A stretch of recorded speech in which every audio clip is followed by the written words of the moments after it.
Now we're going to assemble the remainder of the cutting head. This is going to encompass the abrasive body, the orifice, the mixing chamber, the nozzle nut, the nozzle retaining ring, and the nozzle itself. So this part of the process, you want to hold the abrasive body in your hand. We're going to take the abrasive inlet, and we're going to remove that for this part of the process. It makes it easier to line up the mixing chamber. The mixing chamber is going to be the first piece that we assemble.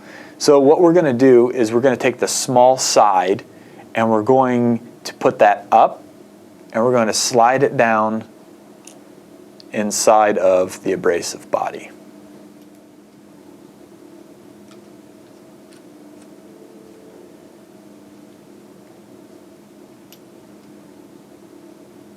Once that's in, we want to ensure that the abrasive inlet of the mixing chamber is aligned with the abrasive inlet that we've just removed. You can see right now that that is not the case. The mixing chamber is not aligned with the abrasive inlet.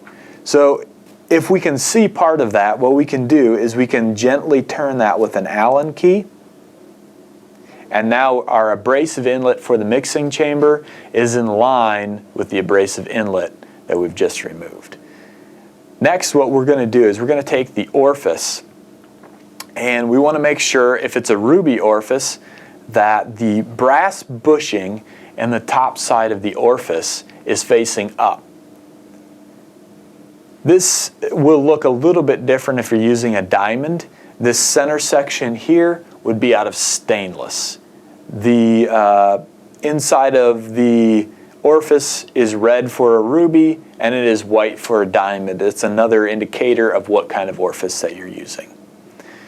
So with the brass section up for our ruby orifice, we're going to gently place it inside the abrasive body. It should look something like this when it is put in place properly. Now what we're going to do is we're going to place our clean finger inside the abrasive body and press down on the orifice. Now we're going to ensure that the mixing chamber is in the correct orientation. One way to do that is if we also take our nozzle, which we'll get to in a second, and slide it into the abrasive body and gently push. That will create the right spacing of all these components inside the cutting head. The most important aspect is that the orifice is seated all the way down inside the abrasive body. We're just simply using the nozzle to put pressure on the mixing chamber. Once this is done, on the backhand side of the abrasive body is a set screw. We can take our Allen key and tighten this set screw.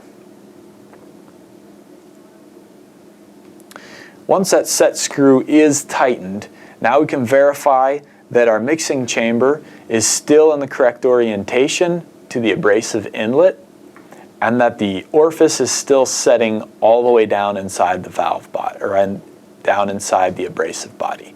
So let's look on the inside and see that our orifice is sitting all the way down inside the abrasive body. It should look something similar to this. Now that we've assembled these components, we can put our abrasive inlet back in. And now we can put our nozzle in. The nozzle is important for spacing and to make sure that the working end is pointed down. That would be the tapered side of the nozzle. What we're going to do is we're going to take the retaining ring and we're going to slide it approximately an inch up the nozzle. We'll go over the importance of this as we put it together.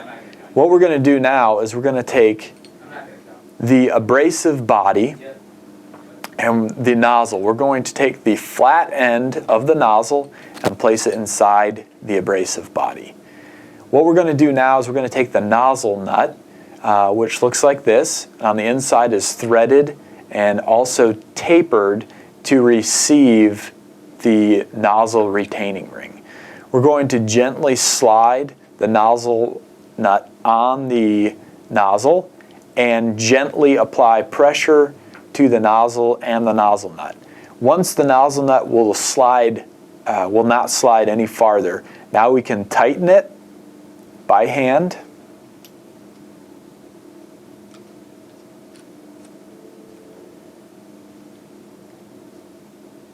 And now we know that the nozzle is in the correct position and orientation for the abrasive body. The last step that we have is to assemble the lower section with the upper section that we have already assembled.